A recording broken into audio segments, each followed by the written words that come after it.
A huge shout out to Billy Kills for supporting the channel on Patreon.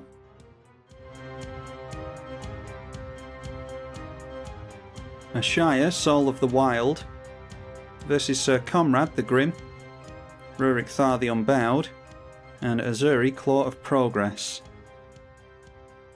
We don't have the best ramp necessarily there. Lotus Cobra is good on turn 2. Kodama's Reach could get us somewhere with the Lotus Cobra. Yeah, I'm just going to keep this one for fear of knocking it back and not getting into any lands. Nothing too thrilling going on turn 1, just some lands coming in. We will follow suit. We've got our third land for the Kodama's Reach, so that's good. Signing Blood coming from the Mono Black player. The Mono Black player being a patron of the channel, Billy Kills, with Sir Konrad the Grim. Got 3 patrons that we're against today. Valdrig is on Ruric Thar the Unbowed, and then Ezuri Claw of Progress being piloted by Jero the Guru. Field of the Dead for us. I'm sure our opponents would love to see that. Got a lot of basic forests in this deck, but all of our creatures will count as lands with different names once our commander comes into play, so Field of the Dead is very easy to trigger. Unfortunately, Ashaya does not make tokens into lands, but that would actually make an infinite loop with Field of the Dead anyway, so yeah, I'm actually glad that it doesn't count tokens.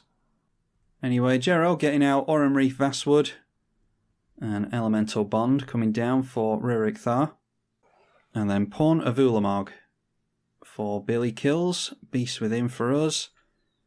Let's go.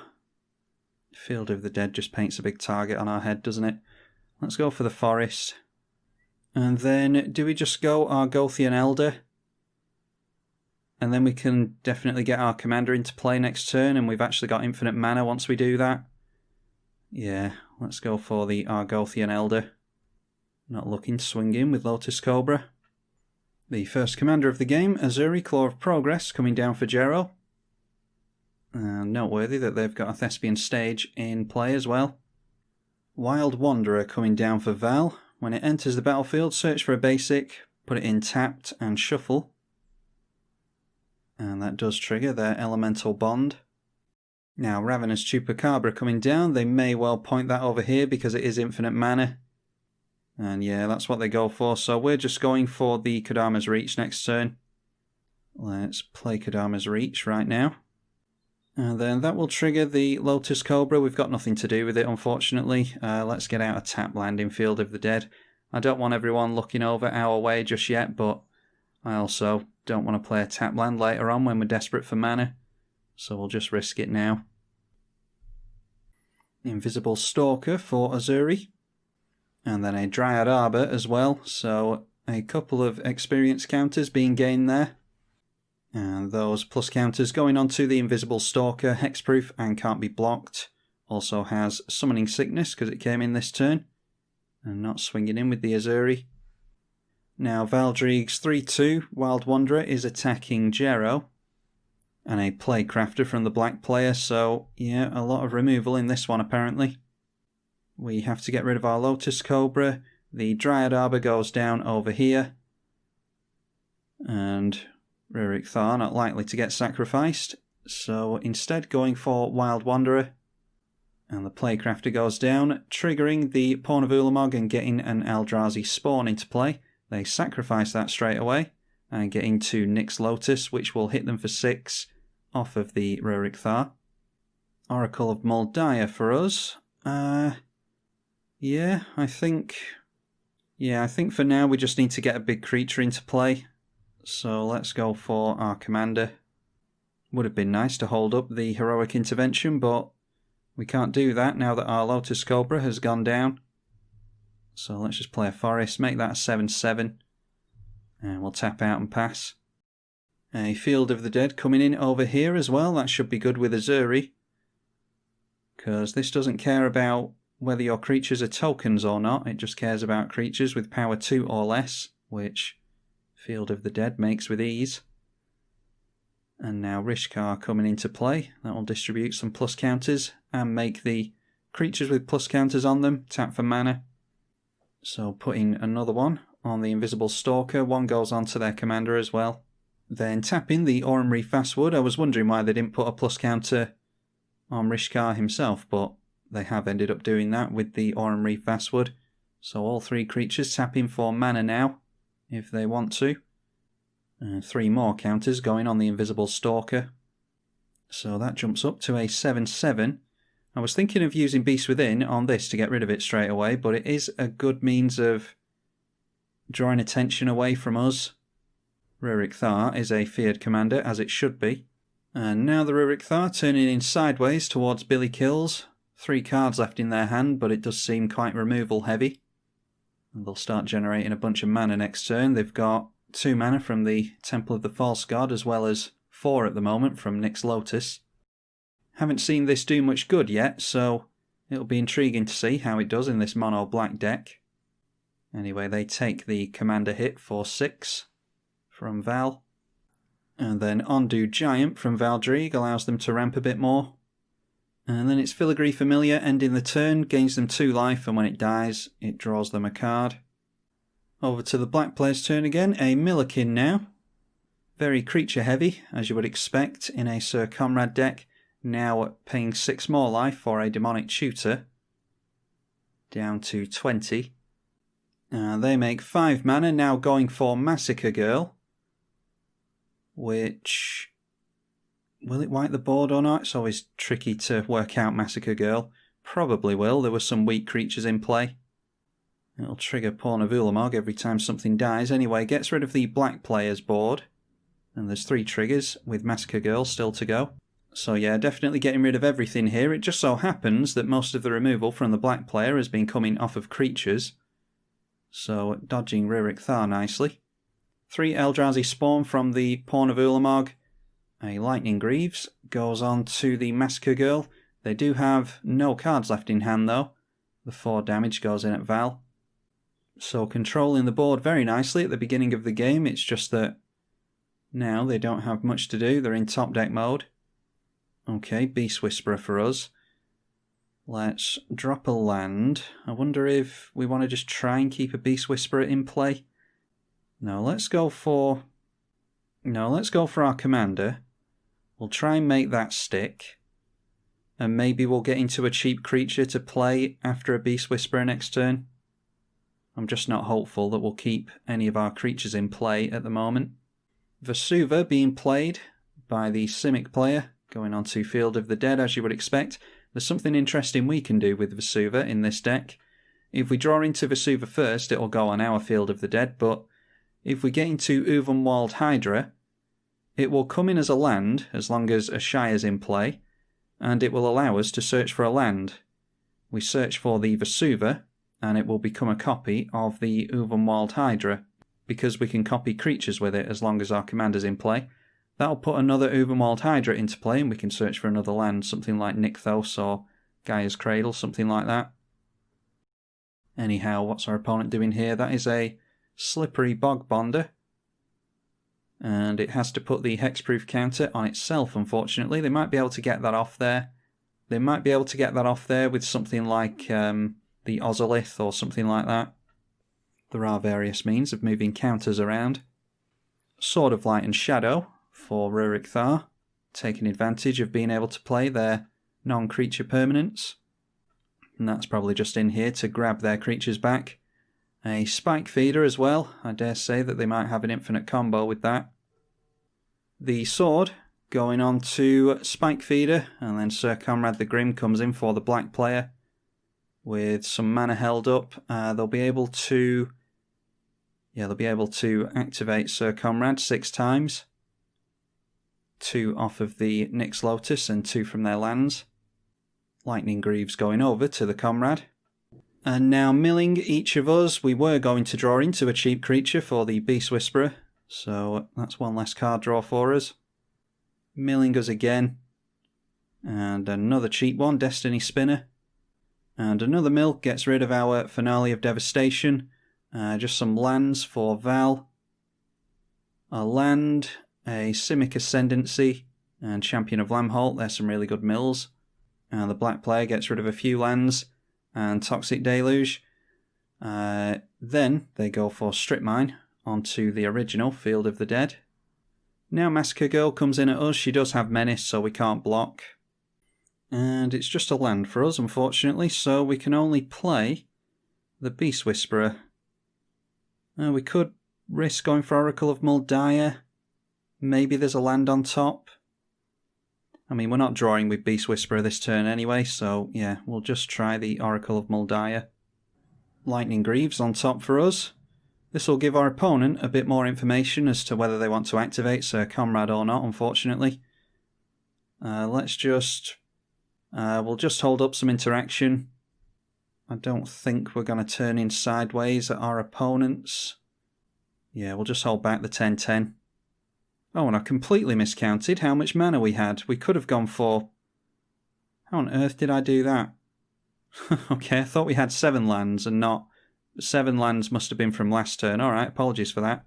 Should have gone for Beast Whisperer into Oracle of Muldiah there, and we could have drawn into the Lightning Greaves. Not too worried about losing it, to be honest, but it would have taken us 1 card deeper. Yeah, obviously miscounted my lands. Hydroid Krasis from the Simic player now. And X is 2 on that. Giant Adderphage from Valdrieg now. A 7/7 with Trample. When it deals combat damage to a player, you get a token copy of it. And now Light of Shadow going on to the Adderphage, making that a 9/9 with Trample. Pro, black and white. So they'll easily be able to punish Billy Kills with that. An Expedition map. If we get priority, I'd have half a mind to go for the Cross and Grip on there, although they've already got a decent amount of mana. They don't allow us to get priority, just activating it straight away. Not sure I would have gone for the Cross and Grip anyway there. They've got 0 cards in hand. And now playing and sacrificing a Haunted Fengraf, returning a creature at random from graveyard to hand. That will trigger Sir Konrad. And Pawn of Ulamog was put back into their hands, so casting that now. And then having each player mill a card, getting rid of our Lightning Greaves, revealing the Sylvan Advocate, which is a Lord. But getting rid of that, leaving us with a Fabled Passage on top. Getting rid of a lot of our cheap creatures for the Beast Whisperer, which should be in play at the moment. Flood of Tears gone as well. A Ley Line of Vitality as well as Ranger's Path. They get rid of Puppeteer Click. And a Solemn Simulacrum from their own bin. So at the end of the turn, let's just go for Cross and Grip onto the Lightning Greaves so that someone can point some removal over that way maybe. Not really all that worried about Lightning Greaves, but it is good to get rid of haste. Okay, Whisper Silk Cloak on top. I would quite like to draw into Whisper Silk Cloak at some point, so let's shuffle that away so it doesn't get milled.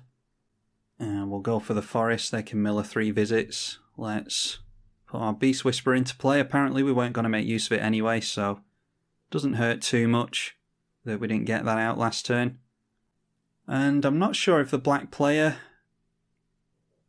will want to turn in sideways at us when this thing is looming. Yeah, I might try and... Yeah, and even if they do, I think I want to get the game moving because we're not really doing much of anything, so I'll turn sideways in at Billy Kills, and if anything comes in at us, then so be it. If we're desperate, we can always block and go Heroic Intervention, or blow up one of our own lands with the Beast Within and get a blocker into play. They just block with the Eldrazi Spawn, as you would expect. It's 1 less blocker for them, and now it means that they can't block this as well, although that was trampling through anyway, so that doesn't necessarily matter. Jero getting down there Ezuri again. They've got, if they make a land, they've got Field of the Dead online, so may well be that they can go for that here. They just pile a bunch of plus counters onto the Hexproofer and pass at that. Verdant Sun's Avatar from the Gruul player now. That's a good means of life gain. So it looks as though they've gone the route of still putting non-creature permanents in the deck, but putting a bunch of life gain in there as well to counteract what Ruric Thar will do to them. The giant eedi-H going straight in at the black player. And that will gain them 3 life, make a copy of itself, and they'll be able to fish a creature out of the bin. They grab themselves back the Filigree Familiar for some more life gain and potential card draw. And when the giant eedi-H came into play, gained themselves some life with the Sun's Avatar. Filigree Familiar coming into play. Top decking a mana doubler. Caged Sun for the mono black player. Means a lot more mill. They'll be able to mill us 6 times here with all this mana. Oh, and that's a shame. We only just miss out on the Overmauled Hydra and Vesuva little interaction that I wanted to show you all. Might get some stuff going with Scute Swarm though if we've got some lands on top. We also, noteworthy that we milled a Perilous Vault, which could have dealt with this board state nicely. We've got Oblivion Stone and Boom Pile in the deck as well to try and help us deal with this type of board state. What else went down there? There was Mystic Snake, Guardian Project, Arachnogenesis, and we knew about the Flood of Tears. Over here was an Alhamrit's Archive, Sol Ring, Farhaven Elf, Terastodon has gone down at some point. And for the black player, Hedron Crawler. Reassembling Skeleton they can grab out of the bin. Tainted Strike has gone down, that's good. A Necrotal. And I think, yeah, we blew up the Lightning Greaves, didn't we? Okay, let's just go in for the Scute Swarm. We'll draw into Traverse the Outlands, because Beast Whisperer will draw us a card. Now there we go, we've got a land on top. And Scute Swarm does trigger on itself because it's a land. So we'll get a copy of Scute Swarm. And the token copy doesn't trigger, like I said, with Field. Now, we're 1 creature away from triggering Field of the Dead, unfortunately, but at least we can get these Scute Swarms going. Play a land off the top. We've got Blighted Woodland as well. And there we go. That's actually a different land type, so now we can start triggering Field. Can't play that Allosaurus Shepherd off the top, unfortunately. I'm actually going to keep the Blighted Woodland in play, because we need it to keep triggering Field of the Dead, so let's go for Traverse the Outland while everyone is tapped out. This'll get pretty much all of our basics into play, I think. Yeah, we get to search for 15 basics here. This'll take an age to click through all this, because we have to click one, wait for Magic Online to catch up, and it didn't even click the land that I clicked. And click the second one, wait half an hour. Yeah, I've just got on new internet, fibre internet, and it's 150 megabits a second down, so you would think that it might be your internet connection stopping this from happening sooner, but I think it's just the client itself. Luckily, we've got the magic of editing on our side. And that's a lot of triggers, isn't it? And unfortunately, we end up milling, or we will end up milling, the Return of the Wild Speaker. Yeah. Alright, well, let's see if these Scute Swarm triggers will break Magic Online. I think we've got 3 basics left in the deck which might be relevant. Yeah, I'm really hoping that Scute Swarm doesn't break Magic Online, because it's a card that I was really looking forward to. I'd be quite happy to rip Field of the Dead out of all my decks, because even I'm bored of it at this point. But Scute Swarm is something that I'd very much like to play with. Luckily our opponents are being good sports about it. Looks like the client's going to break. Just to give you an idea of what's happening in real time here, you've obviously all got the benefit of editing. But just to give you an idea, I've just clicked on Field of the Dead whilst I was talking there, and it hasn't gone onto the stack. So we just wait a little bit, and there we go, it ends up on there eventually. You don't want to click too much or you'll give the client too many commands, so click once and be very patient, and there you go. The Summoning Sickness animations have frozen. It's not highlighting any cards as I hover over them, so I know that it's registered the click, but it is taking forever and a day to register each Field of the Dead. Once I've got these Field of the Dead triggers on, I think it's just Scute Swarm triggers after that. So hopefully it'll put those all on by itself. And we'll be able to carry on with the game, I hope. And 6 weeks later we get round to the last Field of the Dead trigger, so keep your fingers crossed that Scute Swarm doesn't break the client. Alright, well there we go, it's managed to... yeah, that's what I thought would happen. I got my hopes up for a second there. As soon as Scute Swarm went onto the stack, it all just went haywire, as you can see here. Yeah, that's really annoying. Apologies for that. I don't even know if we had a chance of winning there. Maybe we could have gone wide. I didn't actually work out how many Scute Swarms we would have had. Maybe we would have had enough to turn sideways in at all of our opponents next turn. So yeah, apologies for that. Might have to rip Field of the Dead and Scute Swarm out of the deck. Although Field of the Dead does alright. Scute Swarm is going to be too much for Magic Online, I think. And yeah, I had a feeling it would be. I just hoped that it wouldn't be. And well, here we are. Disappointing. Really wanted to play with Scute Swarm. Might have to adopt Paper Magic again so that I can actually play with cards that I want to. Well, hopefully you all got some enjoyment from this video anyway. I'll have to push it all out to you as not an Ashaya game, because it wasn't. Be sure to leave it a thumbs up and comment if you did get some sick enjoyment from this one. Apologies that it didn't get to a reasonable conclusion, but that's Magic Online for you. I'm tribalkai on the eedi-H channel. Thank you for watching.